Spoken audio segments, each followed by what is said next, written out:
So welcome everybody. I'm Josh with Barnes and Noble, and we are here today with Ben Clanton. Hello, Ben. Ahoy. Thanks for having me on. Of course, thanks for taking the time to be here. So we're going to talk about Narwhal and Jelly. The ninth book did just come out. It is this one right here, Narwhal Sweet Tooth, and we will get to that one specifically in a second. But I want to start with the origins of this wonderful undersea duo. So, in addition to winning an Eisner in 2017, I have to believe that if there was an award for like the cutest characters ever, that they would win. But I want to start with like how you conceived of their look first, and then I also want to find out about their characters. But let's start with the look. Sure. Well, I was first inspired to start doodling narwhals in particular because of the photography of Paul Nicklin. Um, and so I always am carrying a sketchbook around with me, have one all the time, and doodle all sorts of stuff. And one of the ones that started to pop up on my sketchbook though is I saw these photos of actual narwhals, and I went, wow. Wait, that's a real thing. I have to confess, my narwhal knowledge before that point was pretty much limited to the movie Elf. Bye, buddy. Yes. Hope you find your dad. That's like the extent of what I knew about narwhals. I was already a big fan of sea creatures though, so I don't know why they weren't on my radar. But once they were really on my radar and popping up all the time. Um, in my photorealistic style here, of course.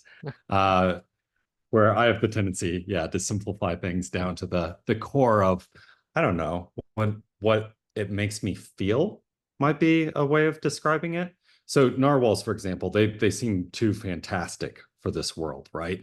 And yet they're real. And so this incredible reminder of, just how fantastic and wonderful this world of ours can be. So I tried to infuse that into this character. So I think that's part of where the design of narwhal started to show up. And for some reason, whenever I draw one of these narwhals, I'll be drawing little jellyfish next to it. Again, I have no idea on that one why. Uh, and then it's also weird because personality wise, I know you said we get to that in a second, but jellyfish are this very squishy sort of they're 95% water. So you'd think maybe it'd be a very go with the flow sort of character, but instead I get this really rigid sort of character with jelly. That's fascinating. I do want to get back to that. Actually, we just let's get to that now, actually, because I curious. Like, so Jelly is his partner. Was there like an auditioning process for who his partner would be, or was it always going to be Jelly? Jelly was showing up a lot from the get-go, but there was a brief moment in time in which it was crab. Um, Ooh. Narwhal and crab. Doesn't quite have the same ring to me as narwhal and jelly. I don't know why. Um, but yeah, for a little bit, crab was making an appearance, and then I circled back to jelly. And once the story started coming, then it seemed very clearly jelly. I wonder if had Crab been his sidekick, if he would have smiled more, because poor Crab, he's always so crabby. But Yeah, question. gets a moment in this latest book though, in Narwhal Sweet Tooth. He And you get, does. get a little more depth to crab. He does, which is just delightful. So let's talk about their characteristics because, and I want to talk about each of them individually, but what makes them so dynamic is how well they fit together. It's like they contrast each other so well. So can you talk through a bit how you came up with, I mean, you mentioned Narwhal's personality, but how you built Jelly? Was it meant to be a direct reflection, or was he kind of his own thing and they just worked out together? Yeah, I didn't mean to go with that classic sort of comedy duo exactly when I was diving in with it. I was floundering a bit to begin with when trying to come up with sorry, the C buns will be throughout. I'm happy for it. Um yeah, so I had been, I don't know, a bit lost at sea. And I couldn't figure out what this story about this narwhal would be. At first, my very first idea involved this narwhal being lost and separated from its pod, and it was very dramatic, and didn't fit at all with this character I've been drawing, and didn't really fit with my sort of storytelling. Um, so I was in search of something a little bit lighter, And it finally clicked for me who Narwhal was one day when I was waiting in line for ice cream. And then I saw these, well, it smelled first, these delicious waffle cones um, at this place called Molly Moon's in Seattle, where I'm based out of. And the shape of the cones reminded me of the narwhal's tooth, their tusk. And I found myself going, what if this character I've been drawing was just as sweet and awesome as ice cream and waffle cones? And so pretty much based Narwhal's personality off of sugar, um, which then Sweet Tooth is a very coming full circle on that. Um, but Jelly, where did Jelly fit within that? Jelly came in that on that tidal wave of ideas as I got to know who Narwhal was, and was like, wait, are you sure about this? Because the very first idea that I had for a Narwhal and Jelly story, and then moving on past the Lost Pod, but Narwhal and Jelly involved Narwhal's tusk missing, and what was going on with that. And I was like, that's a weird story. And then whose voice was that? That was Jelly coming out. Um, which Jelly and me have quite a lot in common. I think in a way, Jelly's my character within the series, and Narwhal's the character we like to hang out with, but are also flummoxed by. I love that. So there, in addition to Narwhal and Jelly, there are some more wonderful characters under the sea. We mentioned Crab. Do you put the same level of attention to detail towards those characters, or do you allow yourself to be a little more simple with them since they don't have as much page time? Yeah, some characters of the secondary characters will more or less we get the surface level, right? Mm. Um, one of the nice things though, right, within Sweet Tooth we're mentioning is Crab we get to see a little bit more layers. And I think we'll continue to with some of the other characters as the series goes along, but there's also a lot more that I'm excited to introduce. There's a couple walruses I want to add in, Ooh. Wally and Russ. Um, there's some dolphins, Dolly and Finn. There's a theme there. Those are the names they had to have. So yes. Exactly. Well, that's great. Are there any characters like I always hate asking authors who have had multiple characters like, do you have a favorite? But outside of Narwhal and Jelly, do you have a favorite that you're excited to dig into? Oh, outside of Narwhal and Jelly. I'm used to getting that question as far as like within Narwhal and Jelly. Um, but as far as outside of that, I would love to spend some more time with Audie. I'd like to Hmm. come back to her and her adventuring and quests.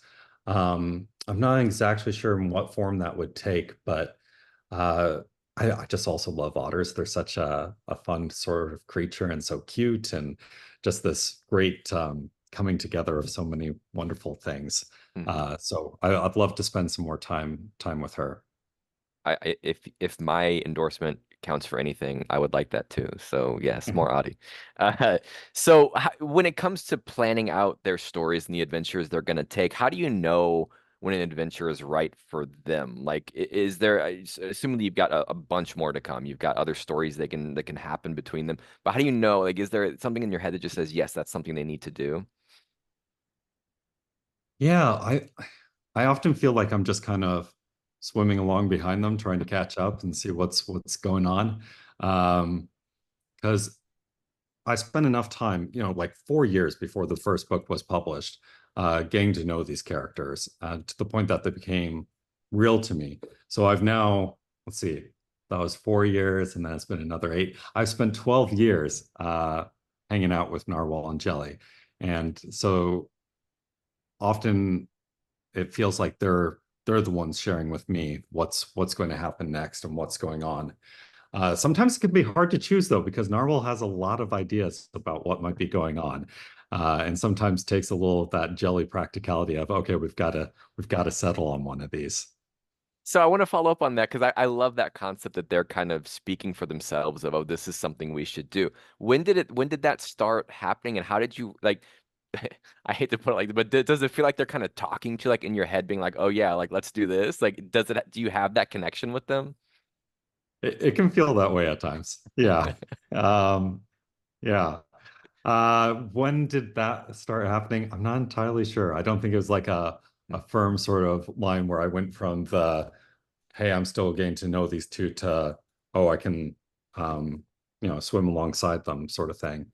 Mhm. Uh, but as the books have progressed, it's gotten more and more so. And I feel that way with the drawing too.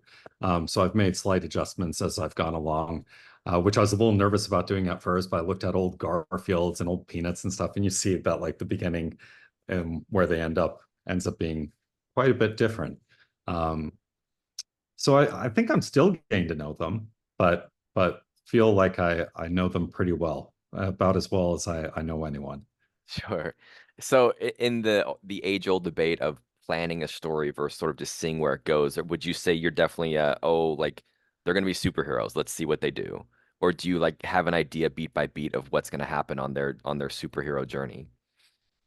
Yeah, sometimes I'll throw something at them and just see where's that going to go. Um, Occasionally, things within my own life will Mhm. inspire moments within my books.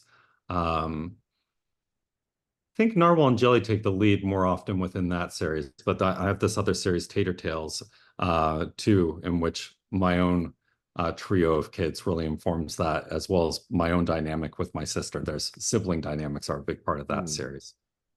I love that. And you know, speaking to because they are tremendous fun on the surface, and there's always like a theme, like a meaning. Not, I wouldn't say all, probably always like a theme that sort of comes up to the surface throughout. Do you plan those, or do they just kind of happen that way? I prefer for it just to kind of happen that way. Hmm. Um, to my mind, if I lead with a like, this is what I want to impart, or this is the theme I want to get across, it just doesn't work. Hmm. And the main priority for me is just to be having fun with these characters, and I want um, the readers, to be having fun with them. I think that gets lost if you have like this is the mission, this is the directive, this is what I want to get across. So instead, just allow it to kind of naturally find its way, which I think it does. When you follow the character's lead and they go through a story, then they're naturally going to find their way through some different themes. Hmm. And I want to step back a bit and look at the publishing journey of this. So there was one thing I wanted to ask you about, which is, you know, you mentioned on your website how it it kept finding that middle zone between picture book and like a middle grade readership. And I'm curious how much finding an audience influenced how you tell the story, or if that wasn't on your mind at all.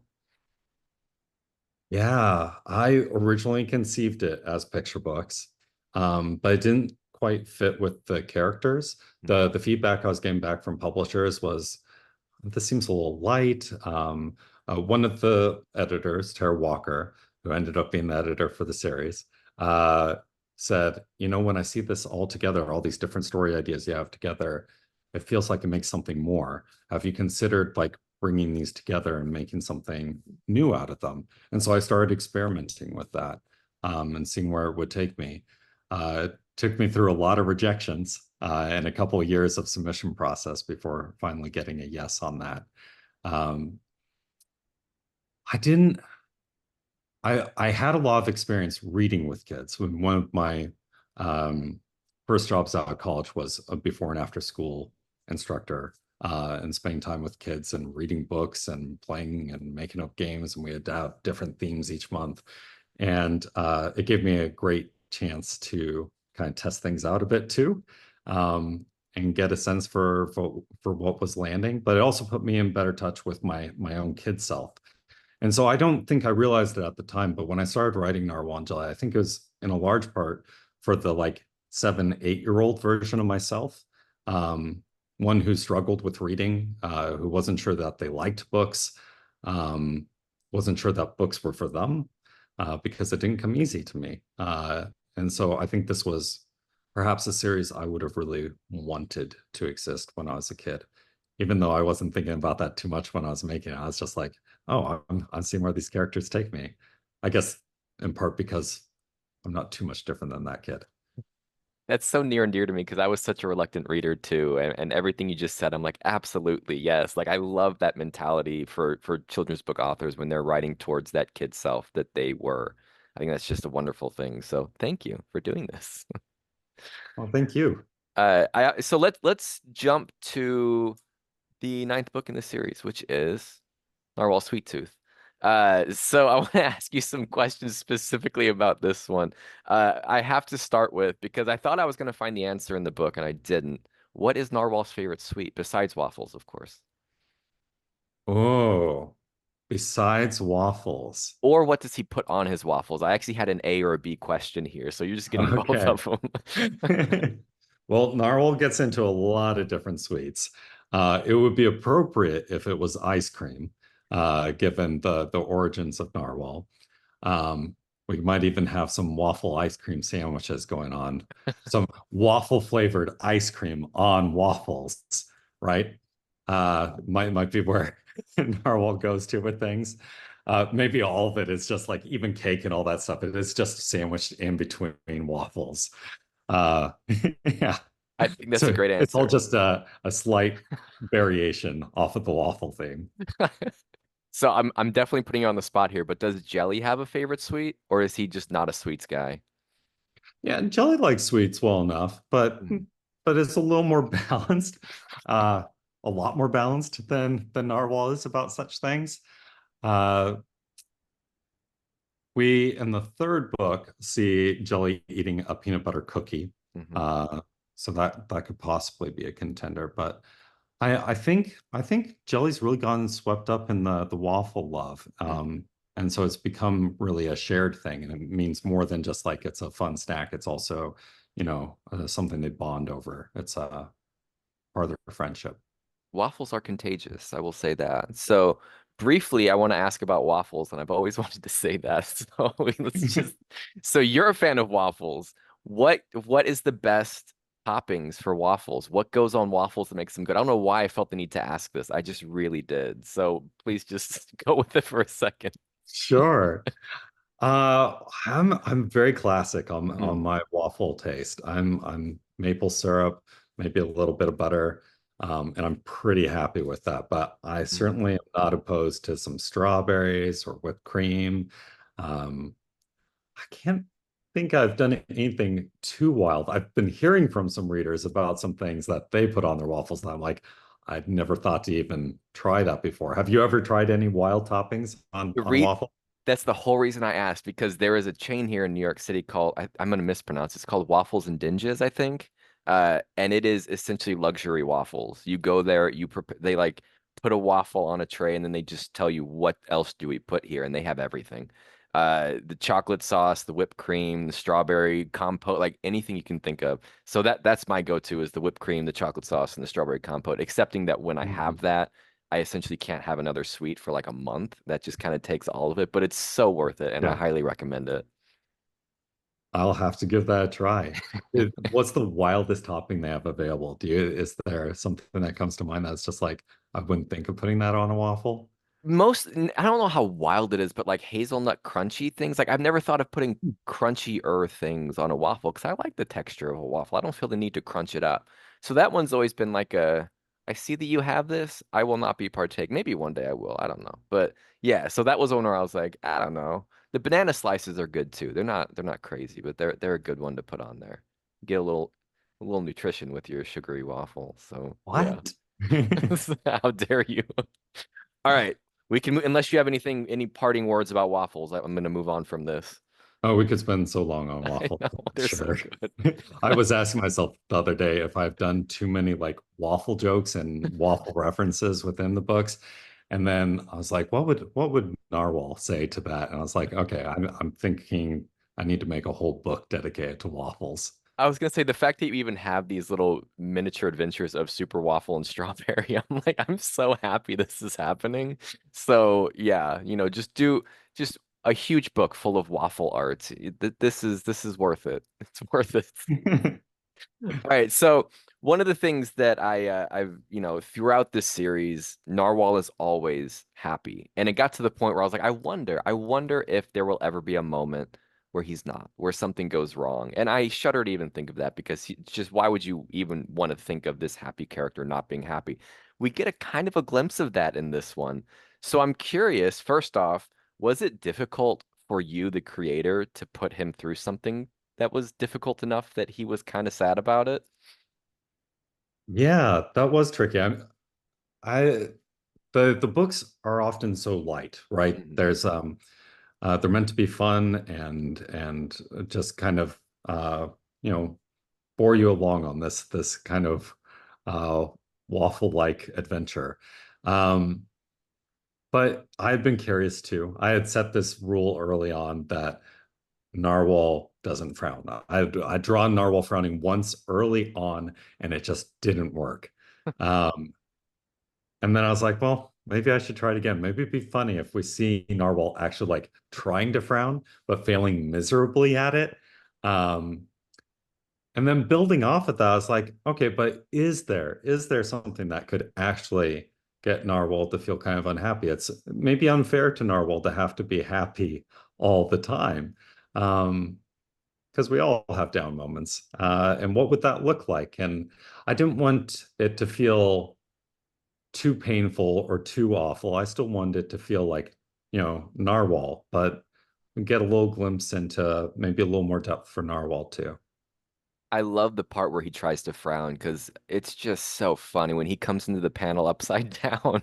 Like I was like, oh man, this is just so narwhal, which obviously since you've got their voices down, I feel like it's just does it come that organically to you? Like is it really just a matter of, oh, like these just play out in my head, I know how this is gonna go? Or do you ever struggle with like, well, how would he react here? I think I struggled a bit with the climax of this particular book of Sweet Tooth, and how to play that. Mm, Most of the moments, yeah, it's like an episode in my mind from like a TV show. It's just playing through, and mm, one thing I might get stuck for a moment, but step away for a little bit, go for a walk, play some basketball, come back to it, and next thing I know, it's all starting to click again. mm. Again, though, I think that comes from following the character's lead. It makes it pretty easy on my part as far as that aspect goes. So, I don't want to spoil anything for anybody who hasn't had a chance to pick it up yet. But something very serious happens to Narwhal, and it's gonna change. Like I imagine the next adventure will be him finding a solution for this. Like, is this something that I don't know, like it feels like higher stakes almost than the adventures they've had previously, where it is altering Narwhal and he's being forced to rethink things. Like, is that something that we're gonna see more of going forward? Uh, we'll see. I might go just back to some more lighthearted ones right after this one. I don't know. Um, but I want to continue, yeah, to explore Mm, and see where Narwhal and Jelly want to take me. And so whether that be through that emotional sort of process and arc, or if it be format or um, what sort of adventures they might get up to or what new characters they might meet. They're always taking me in new places. So we'll see if some more narwhal difficulties pop up. I'm sure there'll be something, but I'm not sure if it'll have anything more to do with a particular uh, point within this last one. well done. That was a good way to hint without saying. So thinking it, you touched on where it will go from here, but is there anything, and you don't have to, spoil anything, but anything that you can hint at that you're excited for them to do that they're gonna do soon? So I'm currently working on a picture book Ooh. featuring Jelly, and it's an interactive picture book titled "This Book is Dangerous," and it kind of pits the reader against Jelly. Um, it's very much going in the sort of vein as one of my all-time favorites. There's a monster at the end of this book, Mhm. um, and it gives Jelly a chance to be the star, but it's a lot less light in some ways than the Narwhal and Jelly books because we have Narwhal always just like so positive about everything. Instead, this will focus very much on Jelly's like anxiety about things, Ooh. uh, and play with that. So working on that one, and then I think next up within the series is going to be a Valentine's themed one, Mm. uh, Narwhalentine's Day, um, in which Narwhal goes a bit overboard. I like this, and I have to ask, I've been saving this question. Your ability to turn a pun, How was that an acquired skill? Do you practice it? I feel like there is never a missed opportunity for a pun in this. So is it just a natural skill? I've had a few pointed out after the fact where the people have been like, why didn't you make that joke? And I was like, because it just didn't occur to me. Um, can only come up with so many. No, as a kid, I didn't really think of myself as a particularly funny person. I love drawing. I love drawing cartoons.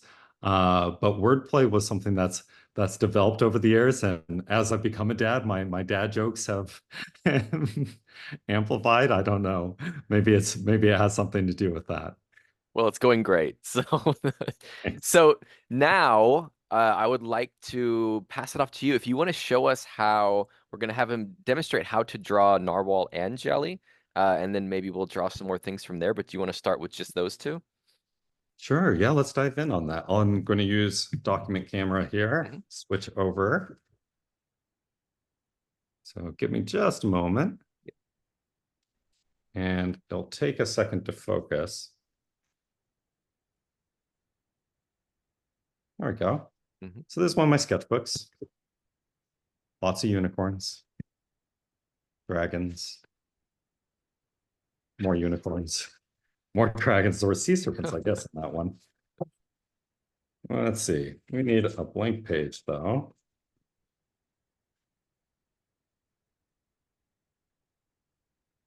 This one here. Actually, slightly scary stuff on the other side. So let's go over here. There we go. So drawing narwhal and jelly. Yes. All right.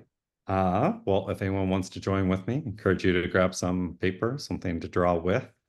Narwhal starts out with a shape that looks like this, which if I was to turn it upside down, looks a bit like a water droplet, which fitting for narwhal being an aquatic creature.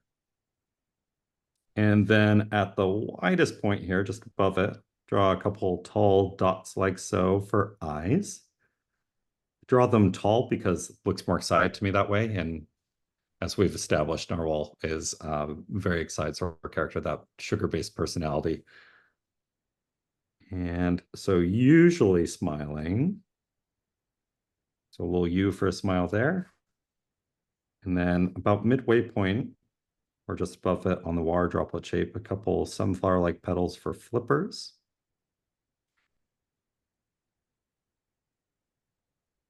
A couple other little ones at the tip here, or kind of like a little heart for a tail.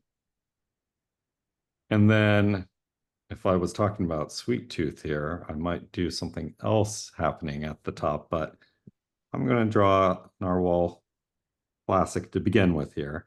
So really tall triangle, even though on an actual narwhal, their tusk comes out their upper lip.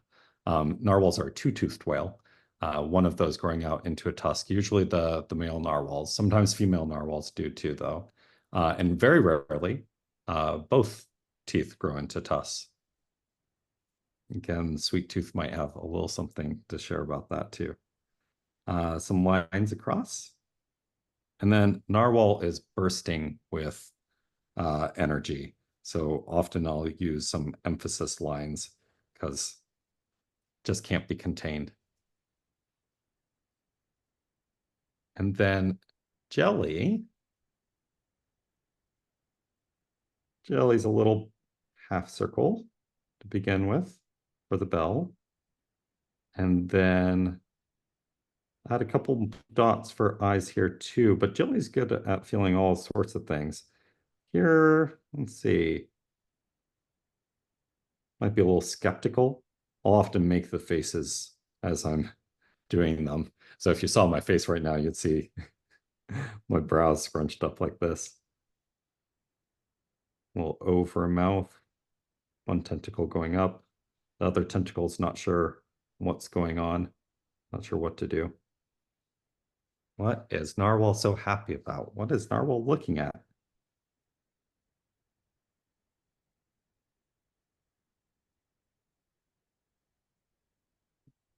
And there we have Narwhal Jelly.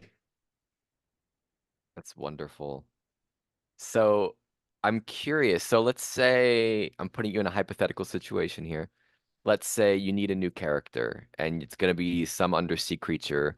You don't know what it's going to be yet. How would you go about those initial doodles to try to find this new character? Hmm.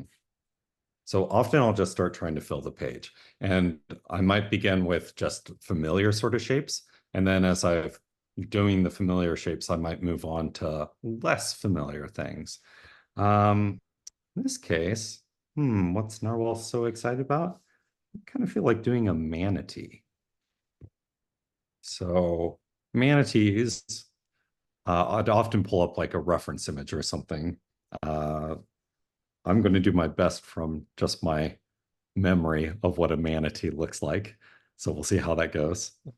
Kind of a potato-like body. And then their tails, I believe, kind of look like a scoop almost. Something like that. And then draw a couple eyes.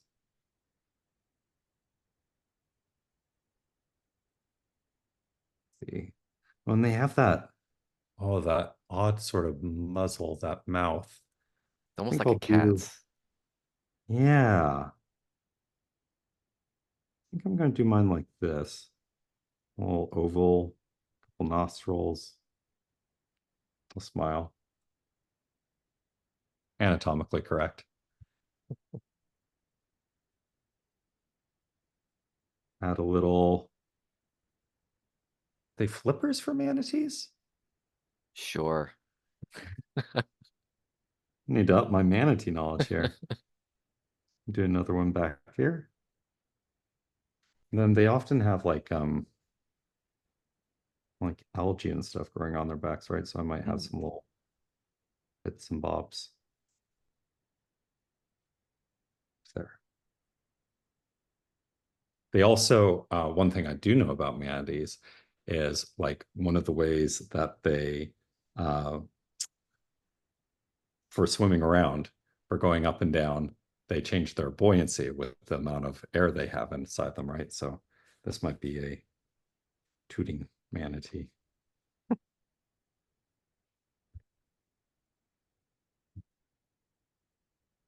Which fits too, sea cow, right? It does. That's great. So sticking with this manatee, like let's say, oh, I like this design. Like how would like first off, I want to know if you have a name for this manatee and how would you go about thinking of his personality or her personality? Sure. So I would draw this character again and again and again, different poses, trying different things, seeing what kind of fits. Um, just trying to fill page after page. And as I'm doing that, I'll often kind of interview them, ask them questions about what they like to do, where do they live, and I'll try out different voices for them. So this one seems pretty happy so far, but I don't know. I don't want to make it exactly like Narwhal. So maybe was happily swimming along and then noticed us and goes, "Oh, what's going on?" Feels kind of like a manatee voice to me. Might play with that some more. So some maybe some prized lines here.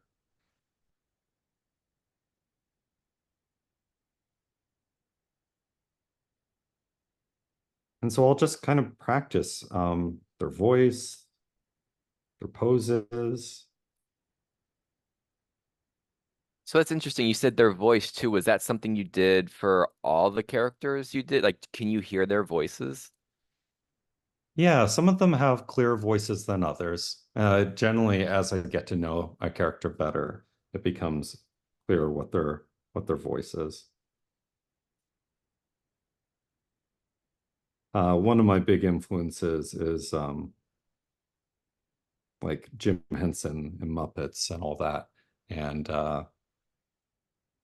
love watching the behind the scenes of like the making of those because you guys see all the like voice actors, the Muppeteers trying out the different options on what the voice could sound like.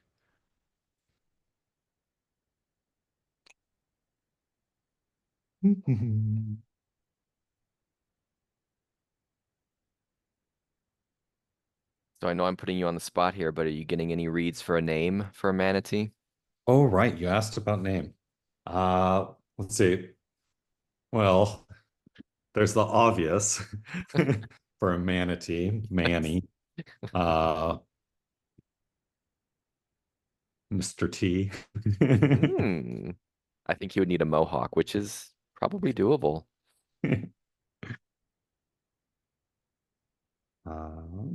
See what floats. Marlowe, Milo. This feels like a Milo to me. Hmm. Hmm. Although this one might be a Marcy.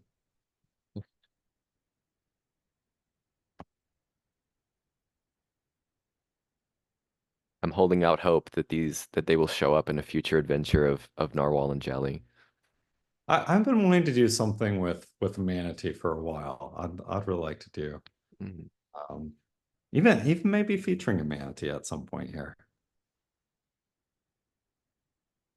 Is there anything that in particular like you enjoy drawing more than others? Like maybe not a character, but is there any sort of element that you just really love drawing? The characters are my favorite part, Hmm. especially facial expressions.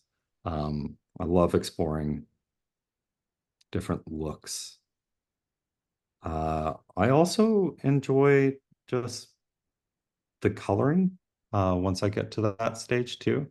I find it very relaxing.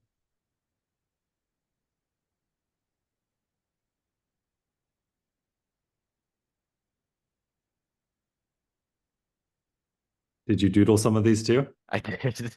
They're pretty bad, but I was working on it while you were showing how. Can you hold this up a little higher? Oh, they're terrible. Oh, I love those. Those are They're, great. they're very misshapen, but the ones that were misshapen, I just didn't continue with. I like the way you did I think one of the mouths you did more the like cat mouth, something kind of more like that. Yeah, I tried to. I definitely made sure they were all tooting also, which was a commitment. Well, yeah, that's what the most essential part was, right? I thought so too. Yeah. I thought so too. See, there we go. It's rubbing off on me. So let's say like you've got your characters, you've got your plan to sort of start building out the story. Do you do everything on like on physical paper, or do you do it digitally, like the paneling and the drawing out of the actual story itself? Originally, when I started working on the books, it was mostly all by hand, Hmm. and then some assembly digitally in like Photoshop. Um, but as I've continued along, I've gotten more comfortable with like Procreate on iPad, and we'll do a fair bit on there now, which has allowed me to speed up my process a bit. And um, one of the reassuring things was I switched on that kind of mid-book on one of the books, and my editor didn't even notice, uh, which was kind of funny to me. I definitely notice. I can see the slight differences, and I think other illustrators can, but I'm hoping not too many people were disappointed in that switch.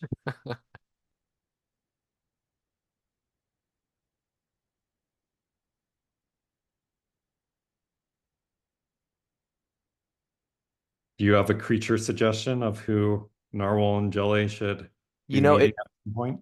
it's funny that you mentioned the walruses because I was excited to see a walrus, especially just to have another tusked creature and how that would affect Narwhal's sense of tuskage. Ah, So I'm excited to see when the walruses come out. But no, I mean the octopus is my favorite undersea creature, and you got such a great one there, him in his little garden. So I'm good with what you have out there so far, and I look forward to the walruses. Although this guy's looking pretty great too.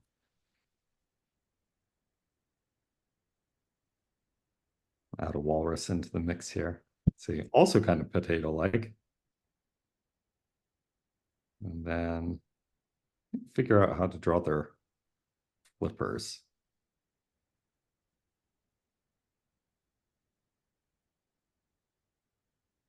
Of course, my favorite part of drawing a walrus is those mustaches. Yes.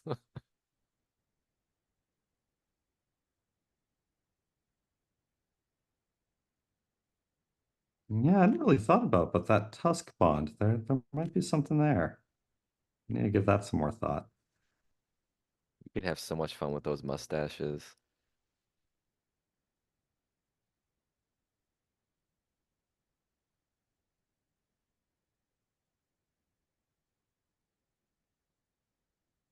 One of the ones kids ask for the most is an axolotl.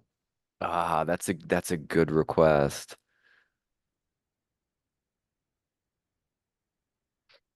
Have you done a squid? Probably not much different than the octopus, but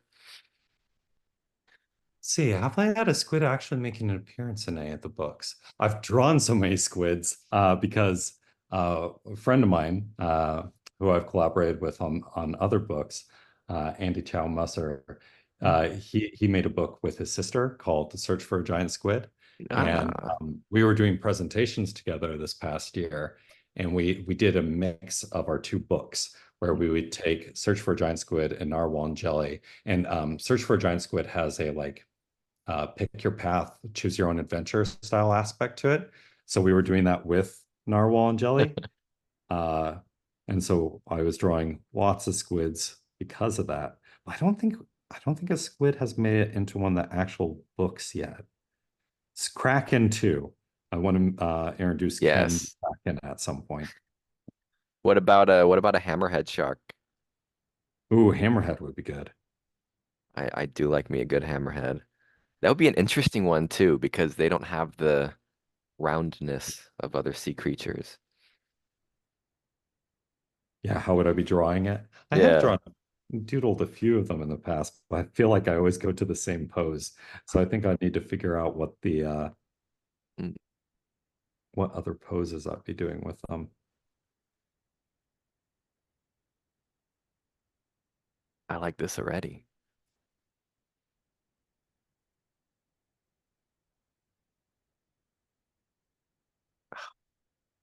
If you come up with Hammy the Hammerhead, I will be eternally happy. Hammy is pretty great.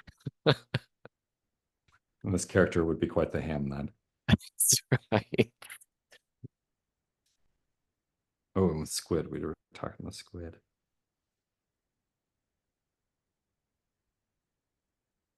Yeah, I think a deep dive with Narwhal and Jelly at some point, seeing some of Mm. those uh creatures in the deeper parts of the ocean might be Yeah, pretty you neat you adventure. included the not the anglerfish, the big fang tooth in one of the little informational panels. They're just so scary though, which I mean that's Oh I yeah. guess part of it. Yeah, not exactly on brand for Narwhal and Right. Jelly.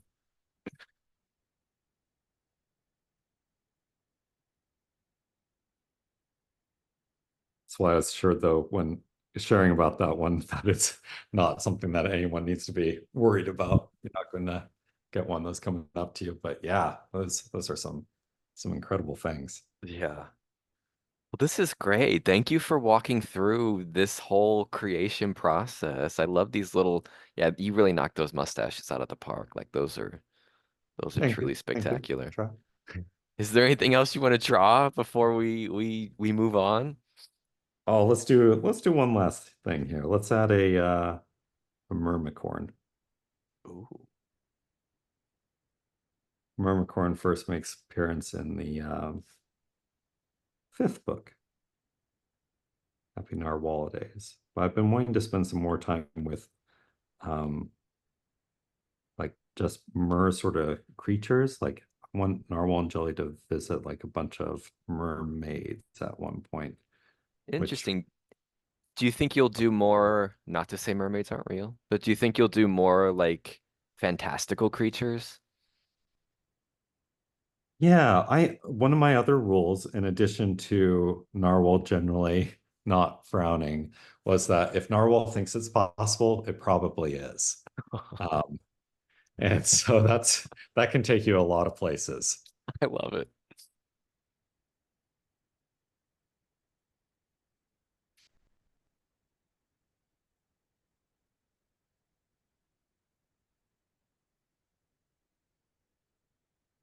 I love that you drew with me the whole time. I Thank try you. and I tried to do these also, the walruses and the squid and the little hammy.